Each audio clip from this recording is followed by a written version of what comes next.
I'm trying to platinum the entire Assassin's Creed franchise, spanning 14 games and around 810 trophies, and today I'll be completing the worst game in the series so far, Assassin's Creed 3. But what makes this game worse than the rest when it's a copy-paste franchise? Is it the game itself, is it the trophies, or is it a mix of the two? That question will be answered by the end of the video, but for now, all you gotta know is that to get the plat, I'll have to complete the main mission, along with all the side objectives, 100% of the entire base game, and do the same thing in the DLC. PSN profiles has the game at a 5 out of 10 in difficulty with a 50-hour completion time, and for once I agree since it was pretty mentally hard to get through this game. With that out the way, let's get into the first stage of the platinum, that being the main story. The game starts with a recap of the previous games, as per usual, before entering a cave as Desmond in the modern day. Inside, they get blocked by a big energy wall before Desmond passes out because of Animus brain rot. In the Animus, we go through a quick tutorial which unlocks our first trophy at the end of it. Now that it's been fully calibrated, the assassin storyline finally starts in 18th century England with some guy called Haytham tasked with an assassination during an opera performance. Sneaking behind the scene, we managed to get to our target unnoticed and take him out to collect some sort of pendant which he was wearing. But we fucked up and let a kid see us, so before leaving, Haytham diddy emotes in front of the kid before escaping. In a meeting with our allies, we discussed the use of the amulet, which seems to be a key to opening the wall in the cave. Since the rest of the keys are apparently in America, we get sent over on a mission to get them and are tasked with finding our fellow assassins to help look for them. On the ship over, nothing really happens until we get attacked by a ship and discover that one of the crew members was a Templar guiding them to us for revenge over the opera. So we quickly take care of him before sailing into a storm that sinks the other ship. After a while, we eventually make it to Boston and get the title drop to potentially the worst game in the franchise, but I'm getting ahead of myself. At the docks, we meet one of the game's most important characters, Charles Lee, and a few blocks down, we meet Benjamin Franklin. After a quick tour of the city, we go to an inn to meet with the local contact and explain the whole situation before heading out to gather more information. Once a bunch of preparations and recruiting have been completed, we set up an ambush on a slave convoy, which we use as a disguise to sneak into a nearby fort. In the convoy, there's also a Native American woman who becomes important in a bit. With the stolen convoy, we manage to clear the fort and kill its leader to end sequence 2 for a trophy. After some time passes, we go look for the native woman from before because she knows about the cave and the keys. In exchange for her help, she wants us to steal a map containing military plans to be able to counter them. With this information, we set up an ambush which allows us to take care of this Edward guy, who I assume is an important military guy. Anyway, since we helped the woman, she shows us the location of the cave, but the key isn't enough to open it, but at least Haytham was able to raise her up. Back with the other assassins at the inn, we go over what we found and plan to increase efforts in finding the keys. We also decided to add Charles Lee into the order since he's been very useful so far, officially making him. This marks the end of sequence 3 for another trophy. After this extremely predictable plot twist, Desmond exits the Animus, argues with his dad, and the British guy tells us to go find more keys to open the big wall before going back into the Animus. This is also the point where the game goes downhill because now we play as Haytham's fuck-ass annoying kid for the rest of the game. His intro section is some straight ass, just playing some hide and seek until Charles Lee pulls up and knocks him out before waking up to the village burning. Then his mom dies, he grows up, he does some hunting, and touches an Apple of Eden to do a bird flying section before leaving the village to end sequence 4. Sequence 5 starts with us trying to find a mentor, some guy called Achilles, but he wants nothing to do with us until we whoop some poachers at night, which convinces him to help us. After a long yap session explaining the lore of the last few games, he agrees to train us to be an assassin and marks the main targets for the game, namely Charles Lee and Haytham. In Boston, the Templars cause some problems with the civilians and Connor somehow gets involved, but after things calm down, we're able to return to Achilles' manor. After that, we go save a lumberjack from the river, and he's one of many settlers which we'll become very familiar with later on for all the wrong reasons. Using the wood they provided, we also managed to fix up this ship just laying in the river and sail it around for a mission. To my surprise though, I thought that Black Flag was the first game in the franchise to introduce ship combat, so I guess this game did manage to do something good for once. Now after sailing a ship once and showing no signs of improvement in skills, aside from Connor saying that he's been training for months, he is officially an assassin. This is also the end of sequence 5. Back in the modern day, Desmond goes for the first key in a skyscraper, which he reaches by Fortnite gliding in. With the key cube thing, we knock out a Templar to end the first modern day mission and return to the cave. Back with Connor, a guy from his tribe with a hairline worse than mine pulls up yapping about some land theft, so we go help. In Boston, we go talk to some Samuel Adams guy to get his help with the land situation, but Connor can't go 2 minutes without bitching about something to the guy whose help he needs. Thankfully, this gets interrupted by some French guy fighting with the British, so we go help him. After that, we go destroy some smuggled cargo that helps finance the land purchase before helping the French guy some more, unlocking him as a companion. Like in the last few games, they can be used in combat or sent on missions for XP and materials. This is followed by one of the most known events in American history, the Boston Tea Party. Missions about what you expect, just throwing tea into the river. Importantly, we let William Johnson, the guy who's trying to buy the land, escape because Connor is a fucking idiot, as shown by this cutscene. You should have killed him. There was no need. 6 months later. William Johnson has returned with all the money required to buy our land.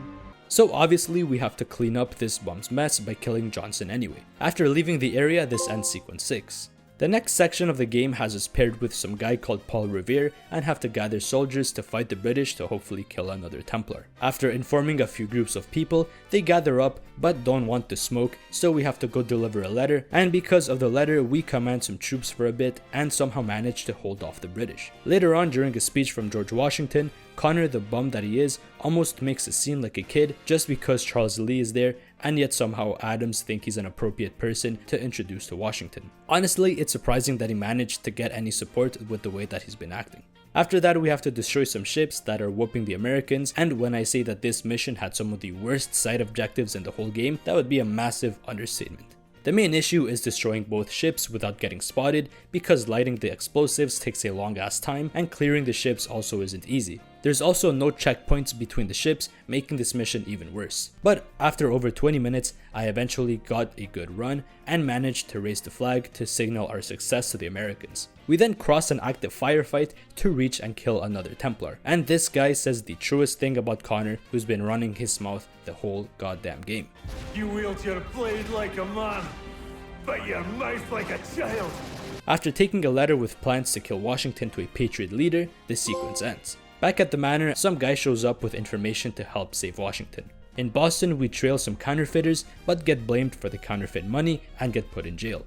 With some other prisoners, we plan an escape, which has us getting into a fight to get thrown into solitary and replacing the warden's key with a fake one. The entire point was to get to the VIP section of the jail because there's a Templar that's being held there, but Connor got baited and they predicted that he would do this. He then gets framed for trying to kill Washington and is set to be publicly executed, but gets saved last second by Achilles, which allows us to save Washington. Thanks to our actions, we're invited to watch the signing of the Declaration of Independence to end the sequence. I also didn't realize until rewatching the footage that I got a trophy before the execution section, but I still don't know what for. After this, we take a quick break from Connor's story to go get another key in the modern day.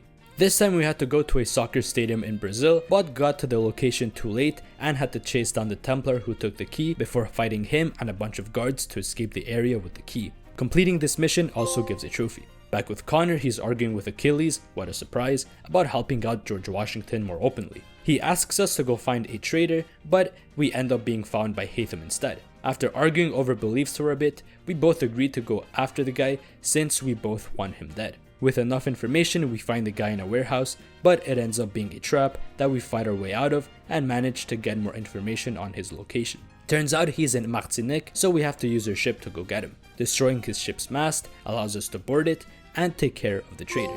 After a rare moment of humility with Achilles, Connor leaves for New York and tries to get Haytham to switch sides. Doing some information gathering together, we discover that Philly is going to be attacked by the British, which we relay back to Washington. But in doing so, we find out that he's been planning on destroying Connor's village for helping out the British, which makes him crash out for a valid reason for once. He ends up by confronting his chopped friend, who's being manipulated by Charles Lee, and ends up killing him to get information on his plans. After that, we help out some Patriots retreat, during which I got a trophy for getting 5 kills with 1 cannon shot, and another for ending the sequence. Towards the start of it, I also got another one for using a bunch of human shields. Before ending Connor's portion of the story, we have to go save Desmond's dad, who's been captured by the Templars at Abstergo headquarters. After fighting our way through, we save his dad by using the apple and leave with the key for a trophy. The next sequence starts with a massive naval fight, which enables us to bombard a fort in New York where we were planning on killing Charles Lee. But we get hit because of its massive scale, leaving us injured. Worst part is, Lee already left the fort, which leaves us to fight Haytham instead. After killing off the best character in the game because of pure plot armor, the sequence ends. Trying to kill Lee at a speech that he's giving to honor Haytham fails and gets Connor captured, but this doesn't last long and we quickly escape to go back after Lee. After some more information gathering, we track him down to a harbor where we chase him into a burning ship and finally manage to severely wound him, which also earns us a trophy for 100% main mission sync. Even though he manages to escape, since Connor himself is quite wounded, we eventually track him down to a bar where we finally end things and retrieve the amulet. Back in Achilles' manor, we hide the amulet in a grave to end Connor's part of the story and earn a trophy for completing sequence 12. In the modern day, Desmond goes to get the amulet and uses it along with the cubes we've collected to open the door. Past it, we get more precursor gibberish and the game ends with Desmond destroying the world, I think. This marks the end of the first section of the plot and leads into the second, a whole lot of side content and miscellaneous trophies. To avoid this from being too all over the place, I'll be listing the trophies I got based on their requirements rather than the order I got them in.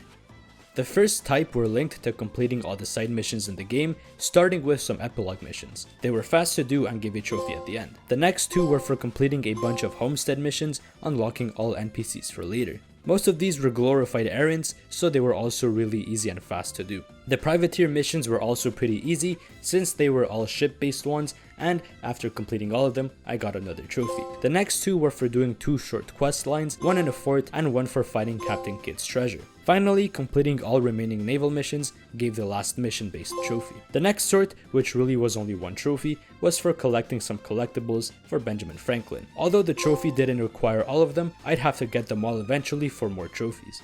The next type of post-game trophies before the 2 massive grinds ahead were all the remaining miscellaneous trophies. Considering how many there are, I'm just gonna list them all as quickly as possible. Man of the People was for completing all liberation missions in Boston or New York. Tumble Home was for upgrading our ship. Eyewitness was for seeing an animal kill someone and is this video's missed trophy, which makes that 4 videos in a row where this happens. Magna Cum Laude was for leveling a companion to Master Assassin rank. This works the same as in previous games where sending them on missions gives them XP. Patent Not Pending was for crafting a specific item unlocked with collectibles. Monopoly Man was for sending a convoy to all 3 major areas, which is the main way of making money in this game. Predator was for hanging 5 enemies with rope darts. Jaeger Bomb was for killing 10 Jaegers at max notoriety. In Good Standing was for completing all challenges for one faction. Prince of Thieves was for looting a convoy without killing anyone. Spit Roast was for getting a double kill with a musket. And finally, Coureur des Bois was for selling undamaged pelts in every store.